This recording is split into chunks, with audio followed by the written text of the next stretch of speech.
Hey, so as we start U.S. history, what we have to understand is that by 1900, America is the world's leading industrial nation. And that's really important because as we study this thing called the Second Industrial Revolution, we have to figure out why it is that we become the world's leading industrial nation and just what does that even mean? Like, how do you even know? So, for example, in this chapter, things we'll talk about include things like an increase in technological innovation, where our factories are producing more goods than ever before at lower prices, but we'll also talk about things like how we measure this, like that our gross national product, this idea, if you took everything that we have out there, this total value of all goods and services that a country produces during a year, it's growing faster than ever. And those are the ways and those are the things that we'll take a look at here to help us kind of understand that concept.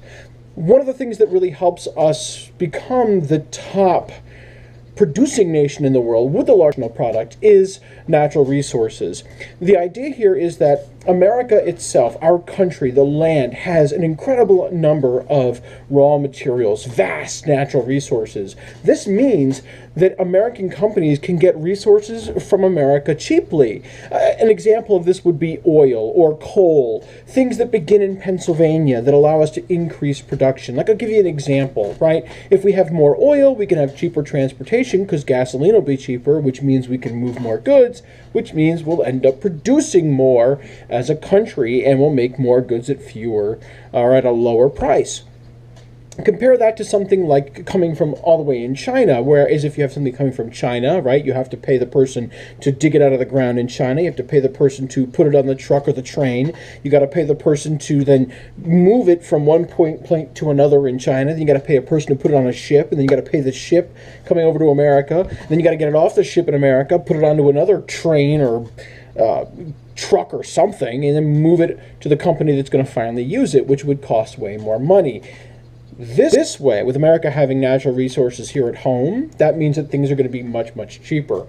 Another really good example here of things that really help us kind of improve or increase the amount that we produce at a lower price would be inventions. There are tons of inventions and inventors that are out there at the time. Inventors like Thomas Edison, who's creating all different kinds of society-changing things like the record player or the electric generator or the light bulb, which is revolutionary because now you can work 24 hours a day, right? Before you would have this little tiny factory, then that factory was just there and it could only work while the sun was up because it would get too dark at night to work. But now we can have it running 24 hours a day, even when it's dark outside, thanks to the light bulb. But what about if the power goes out? Factories used to have to stop. Not now. Now with electric generators, with batteries, factories can run 24 hours a day.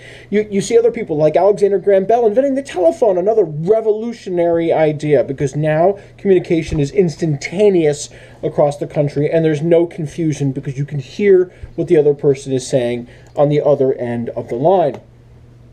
Even with vast natural resources, even with all of these inventors and inventions allowing us to produce more than ever before at a lower price, leading to the largest gross national product in the world, it doesn't make a difference if you don't have something really important, a really large population. Because that really large population is just as important as natural resources. Think about it from two perspectives. If you have a large family, then you're going to have to consume a lot. Remember, we're making all of this stuff. We're making more than ever before. What that means is people need to buy that or the factories are going to go out of business. Thanks to a large population, because of large families, people will buy and consume all of the things that we're making in the Second Industrial Revolution. And on the other end of that, we're also going to be able to put a ton of people from those families to work in these factories, making the money that they then use to go out and buy the goods they produce. So I think if you view it through that lens and you realize that a large workforce, a large population becomes crucial, just as important as something like a cheap natural resource.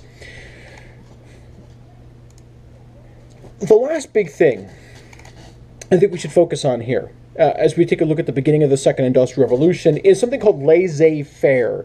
And I think the best way to kind of remember this is laissez-faire, lazy government. Because In laissez-faire, it's an idea where we believe the government should interfere as little as possible in our economy. We want to have, as individuals, more control over our businesses and our companies than the government does. If you support laissez-faire, there's a bunch of things you want. You want little government regulation.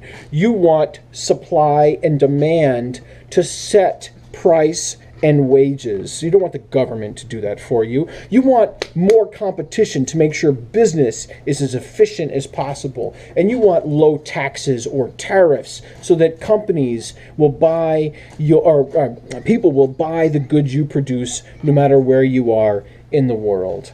If you have laissez-faire, like America did during the Second Industrial Revolution, more and more people are going to be willing to risk their own money, their own capital, to start a business. Those people, they're called entrepreneurs. People like Mark Zuckerberg are entrepreneurs. You probably have heard those names before. We're going to take all these things together. We're going to look at them as reasons why we become number one, and we're going to build on these tomorrow. If you had to summarize it, 4 big things. Vast natural resources, you've got technological inventions, you've got a large population, and you've got laissez-faire economics.